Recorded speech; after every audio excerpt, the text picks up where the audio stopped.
अस्सलाम वालेकुम। अब तक में मैं हूं ज़ारा अब्बास। नजर डालेंगे अब तक की हेडलाइंस पर।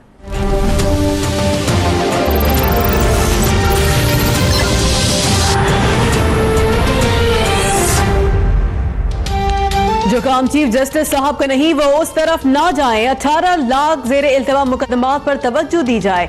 साबिक वजीर आज़म नवाज शरीफ कहते हैं नेब के स्टार गवाह वाजिद जिया ने हमारे खिलाफ इल्जामात को धो दिया, आज हमें सुरखरू कर दिया। इन मुकदमात से कुछ नहीं निकलेगा, सजा देनी है तो SGS को दिया जाए।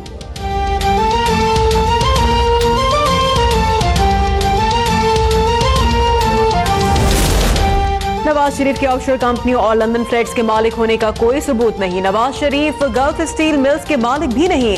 एवनफील्ड रेफरेंस में जुरह के दौरान GIT के सरबराह वाजिद जिया का बड़ा एतराफ। ख्वाजा हारिस ने पूछा एवनफील्ड प्रॉपर्टीज पर कितने पैसे खर्च हुए। वाजिद जिया ने कहा कहीं लिखा हुआ है, दस्तावेजात तलाश करना पड़ेगी।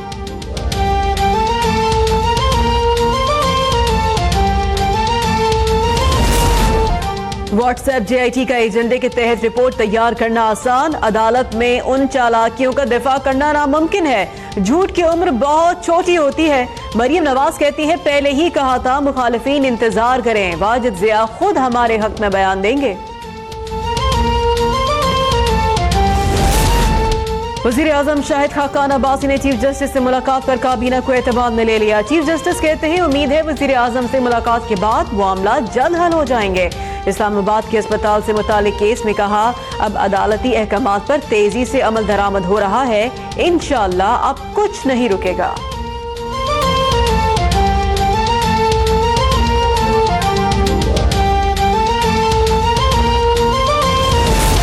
मुस्लिम लीग नून को कोई NRO नहीं मिलेगा। शरीफ खानदान के खिलाफ मुकदमात फौरी तौर पर मंतकी अंजाम को पहुंचाए जाएं।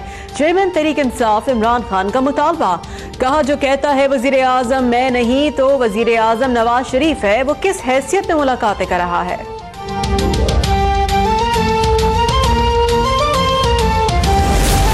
वजीर आजम और चीफ जस्टिस का मिलना जरूरी था तो खुफिया मुलाकात करते। खुर्शीद शाह का रद्द अमल। कहा NRO आएगा या नहीं कुछ नहीं कह सकता। शाहजी आपका मिलना तो हमें नागवार नहीं गुजरा था, हम कौम के लिए मिल रहे हैं तो आपको क्यों बुरा लग रहा है। कैप्टन रिटायर्ड सफदर का जवाब।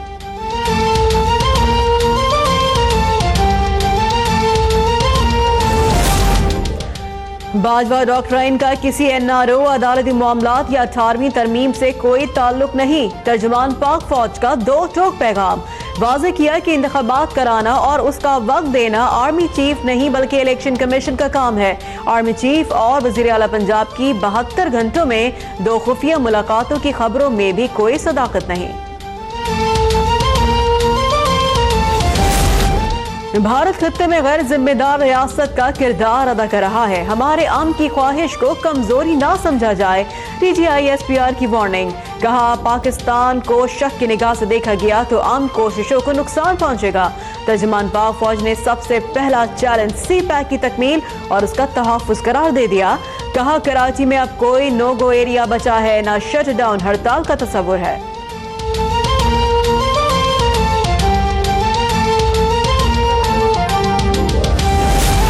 इलेक्शन से कबल इंतकामी कार्रवाई का निशाना बनाने का तासुर दुरुस्त नहीं। रेफरेंसेस बिला इम्तियाज कानून के मुताबिक बनते हैं। चेयरमैन नेब की वजाहत। नेब एग्जीक्यूटिव बोर्ड इजलास में महकमा लोकल गवर्नमेंट सिंध में गैर कानूनी भर्तियों की तहकीकात की मंजूरी। साबिक MD SGCL पीर सब्दुल्ला राशिदी के खिलाफ भी छानबीन का हुक्म।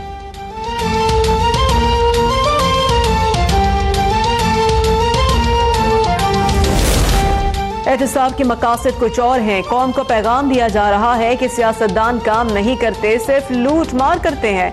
साउद रफीक ने नैब को काला कानून करार दे दिया।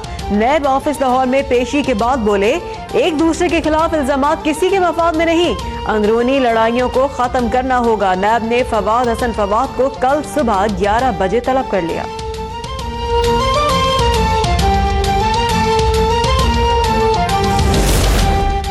सुप्रीम कोर्ट ने हुसैन हक्कानी को 1 माह में अमेरिका से पाकिस्तान लाने की मोहलत दे दी। चीफ जस्टिस साकिब निसार कहते हैं गढ़े मुर्दे नहीं उखाड़ रहे, अदालती फैसलों और कानून पर अमल दरामद करा रहे हैं। अदालत ने ज़ेरे इल्तवा मुकदमात पर मीडिया तबसरों पर पाबंदी लगाने का भी इंदिया दिया।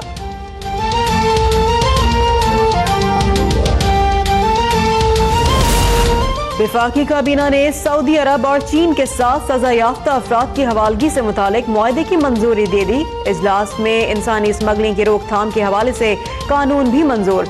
काबीना ने PTA के मेंबर फाइनेंस की तैनाती की मंजूरी भी दी।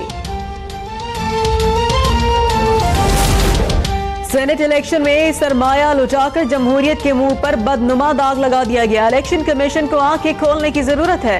अमीर जमात इस्लामी सिराजुल हक कहते हैं सेनेट इलेक्शन में पीपल्स पार्टी और PTI अरकान ने वोट भी दिए और बाहर आकर गालियां भी।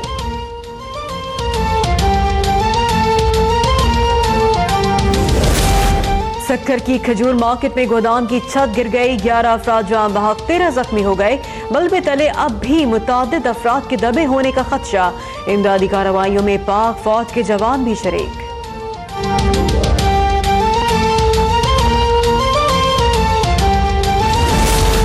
लाहौर में पंजाब असम्बली के बाहर तीसरे रोज भी लेडी हेल्थ वर्कर्स का धरना। तनख्वाहों की अदायगी समेत दीगर मुतालबात तस्लीम होने तक उठने से इनकार।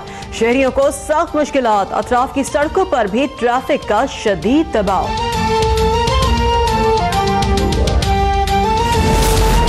और शुमाली कोरिया के सरबराह किम जोंग के दौरे चीन से पर्दा उठ गया। गुज़िश्ता हफ्ते बीजिंग में चीनी सदर से मुलाकात में अहम उमूर पर बातचीत। अमरीकी सदर का शुमाली कोरिया पर मुआशी पाबंदियां जारी रखने का ऐलान।